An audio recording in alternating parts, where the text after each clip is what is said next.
Assalamualaikum warahmatullahi wabarakatuh. Bismillah walhamdulillah wassalatu wassalamu ala rasulillah wa ala alihi wa sahbihi wa mawalah.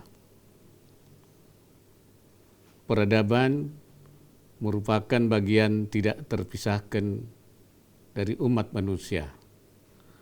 Melalui peradaban, sebuah sejarah dibentuk dan ditulis.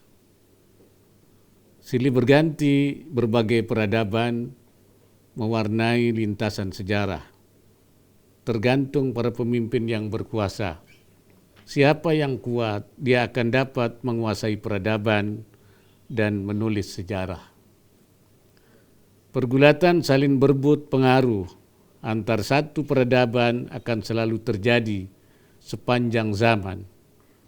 Pihak yang menang akan menghegemoni pihak yang kalah, dan peradaban yang dibangunnya akan menjadi role model dan tolak ukur bagi peradaban lainnya. Sedangkan pihak yang kalah, dia akan tunduk dan mengikuti peradaban yang kuat. Dan jika tetap bersikeras untuk berpegang pada peradabannya yang kalah tersebut, maka ia akan distigma sebagai tidak berkeadaban atau tidak berperadaban. Sebuah peradaban akan mengalami pasang dan surut. Oleh karenanya, sejarah telah membuktikan tidak ada sebuah peradaban yang bisa terus-menerus berada di puncak dan mempengaruhi peradaban lain.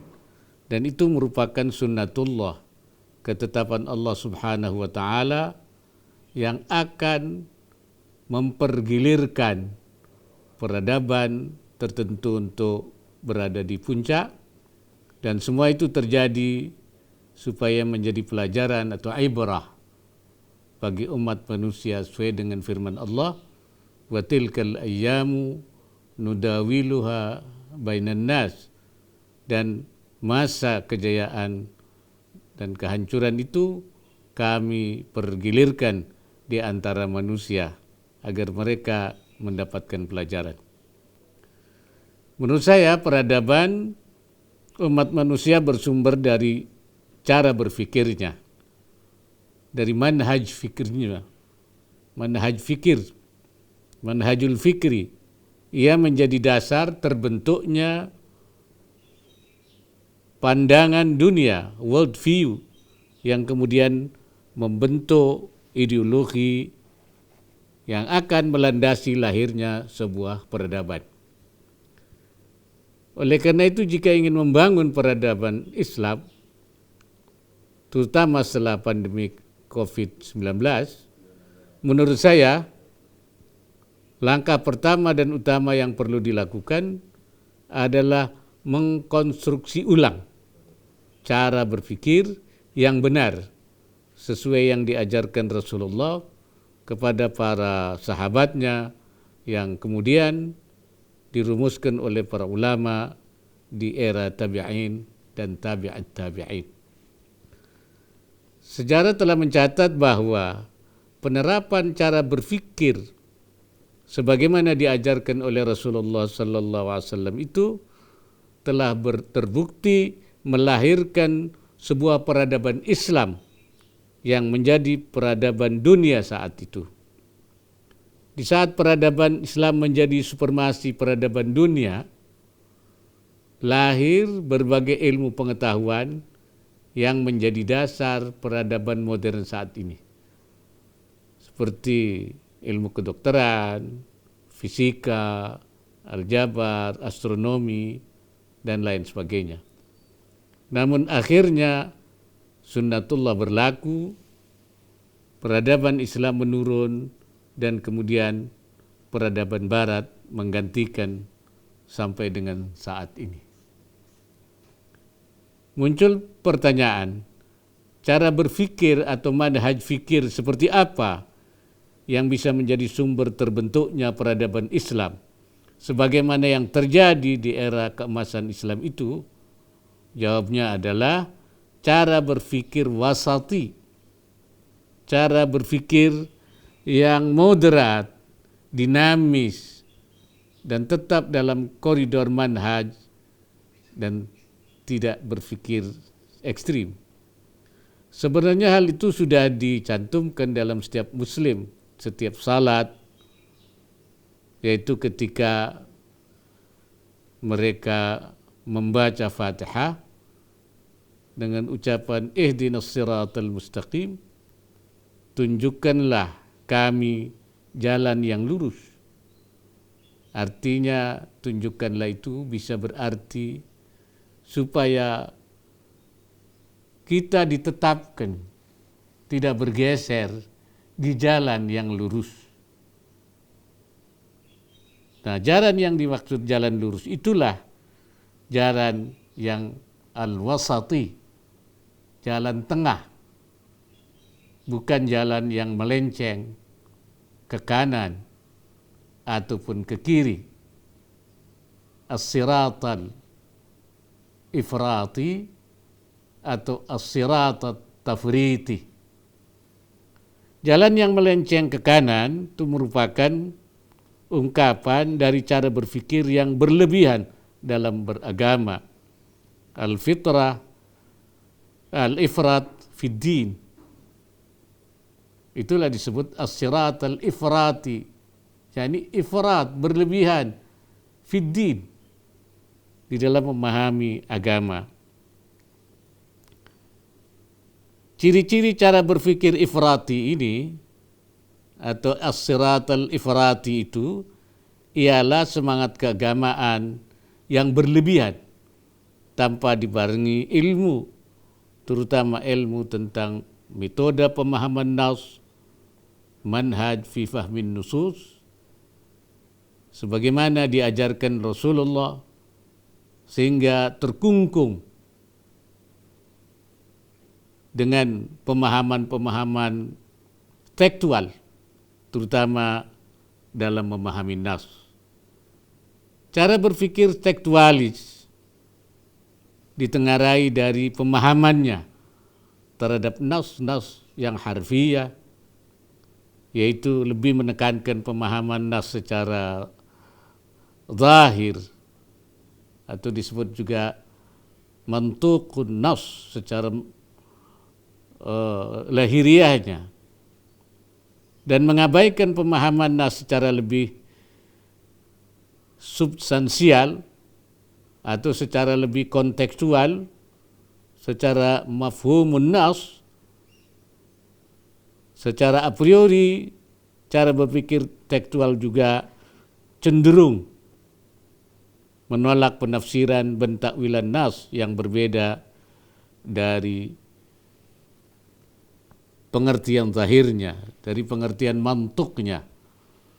Penafsiran dan pentakwilan nas yang tidak didukung secara jelas oleh nas lain dianggap sebagai mengada-ada atau bid'ah dalalah.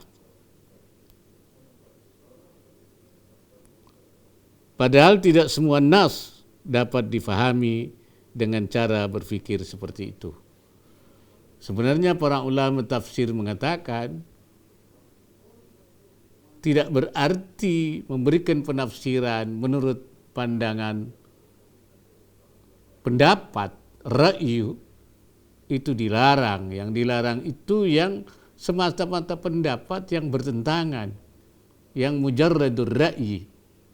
Tapi kalau pendapat itu, ra'yu itu benar, tidak bertentangan dengan pengertian bahasa maupun syar'i, maka itu tidak ditolak. Buktinya para sahabat banyak memberikan penafsiran, dan penafsiran yang satu berbeda dengan yang lain, tetapi masih dalam konteks, tidak luar konteks. Karena itu, karena mereka sangat faham terhadap apa yang dimaksud oleh nas itu. Oleh karenanya cara berpikir yang tekstualis itu sangat jauh dari ruh keagamaan sebagaimana yang diajarkan oleh Rasulullah sallallahu alaihi wasallam. Karena itu pula Imam Al-Qarafi, seorang ulama besar ahli usul fiqh, mengatakan al-jumud 'alal manqulat abadan dalalun fid dini wa jahlun bimaqasidi ulama'il muslimin was salafil madin. Senantiasa terpaku pada tek-tek pendapat ulama terdahulu saja atau pada nas-nas Al-Quran saja adalah suatu kesesatan dalam agama dan juga satu ketidakmengertian, sebenarnya kejahilan dia terhadap apa yang sebenarnya dimaksud dan diinginkan oleh para ulama salaf, ulama-ulama terdahulu. Orang yang mempunyai cara berpikir tekstual ini biasa dikategorikan sebagai kelompok konservatif.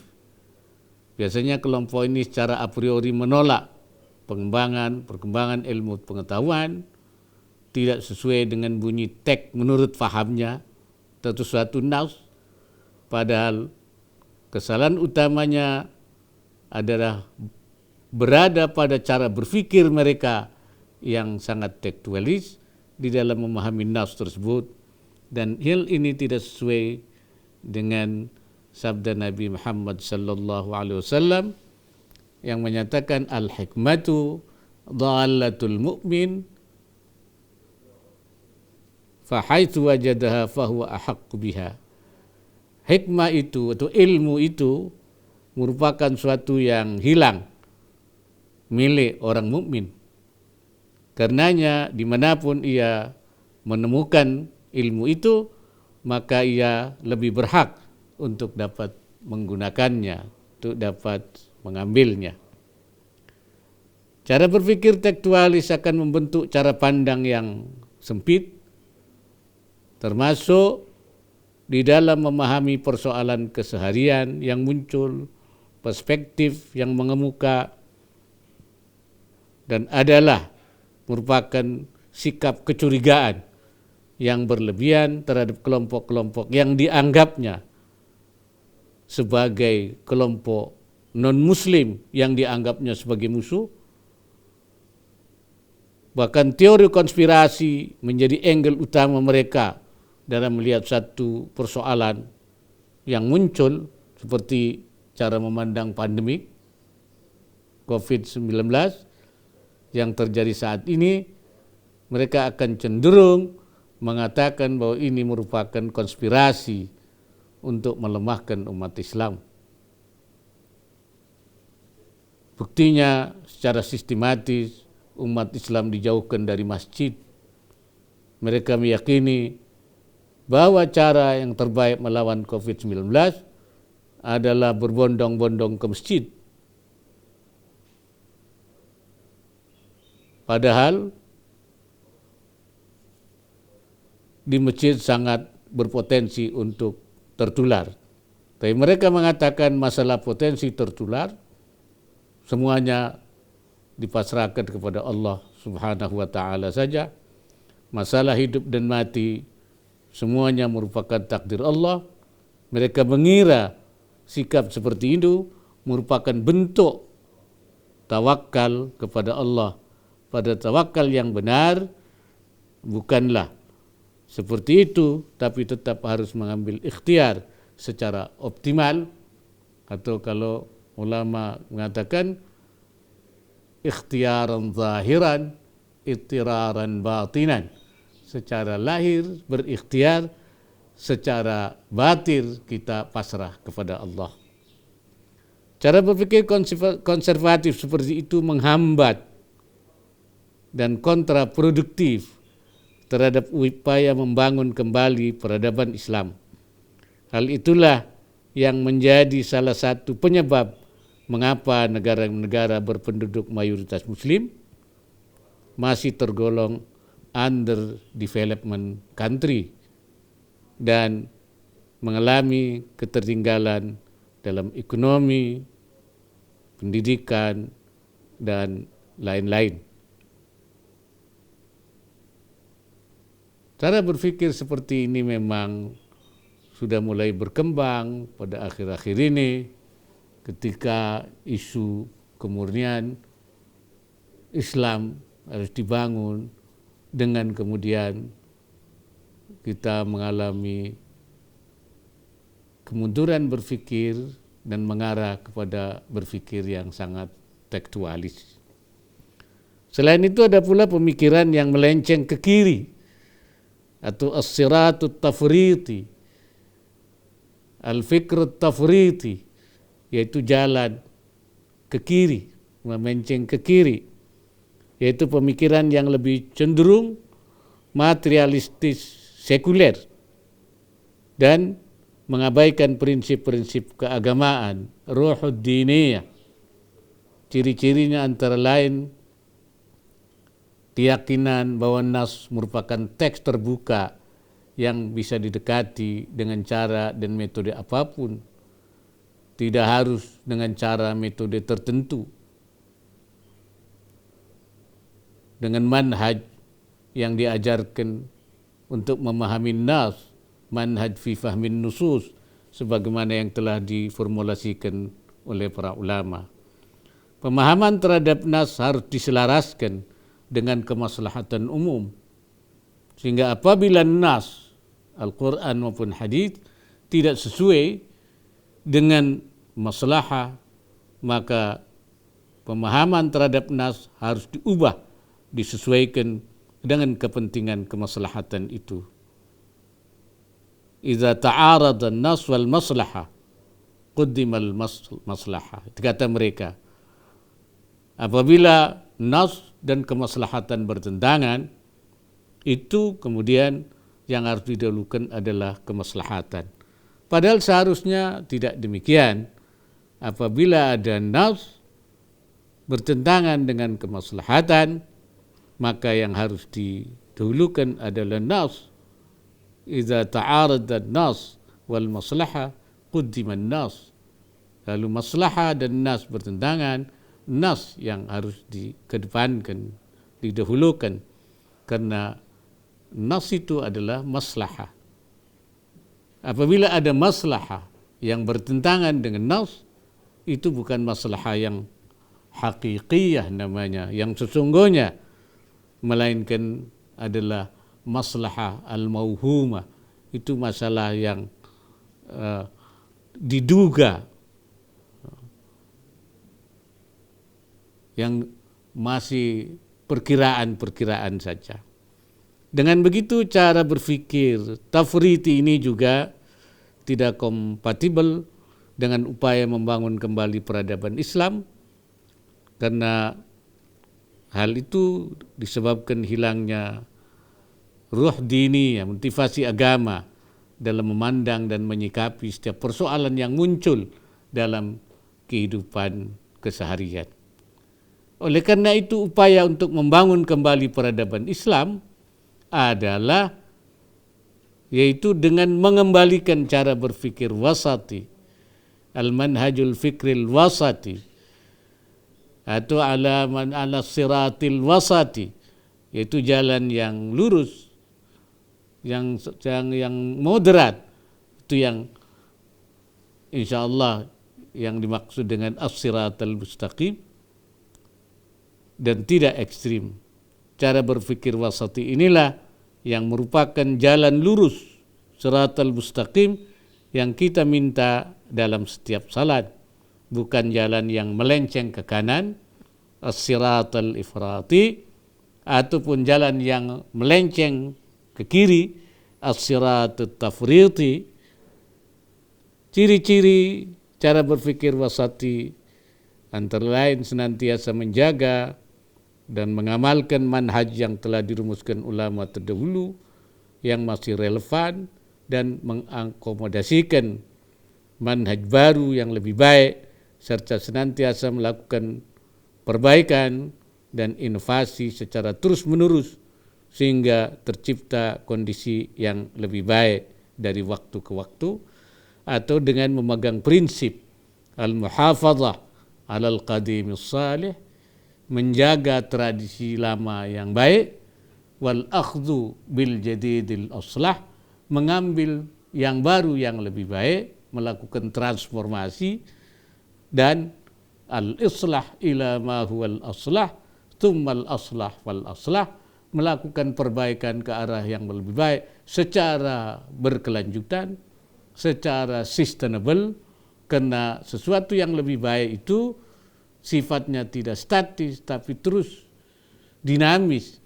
Hari ini lebih baik, besok tidak lagi. Ada lagi besok yang lebih baik. Dan kita terus mengejar yang lebih baik itu. Oleh karena itu, al-aslah fal aslah, yang lebih baik secara berkelanjutan. Atau istilah yang populer, yaitu continuous improvement. Melakukan perbaikan secara berkelanjutan. Cara berpikir wasati dapat menjadi pijakan kuat kita untuk membangun kembali peradaban Islam yang kuat, supaya kita kembali menjadi apa yang disebut oleh Allah dalam Al-Quran, kuntum khaira ummatin ukhrijat linnas, kalian adalah umat terbaik yang lahir untuk manusia. Dia akan menjadi contoh, menjadi saksi bagi seluruh manusia. Demikian yang dapat saya sampaikan pada kesempatan ini. Assalamualaikum warahmatullahi wabarakatuh.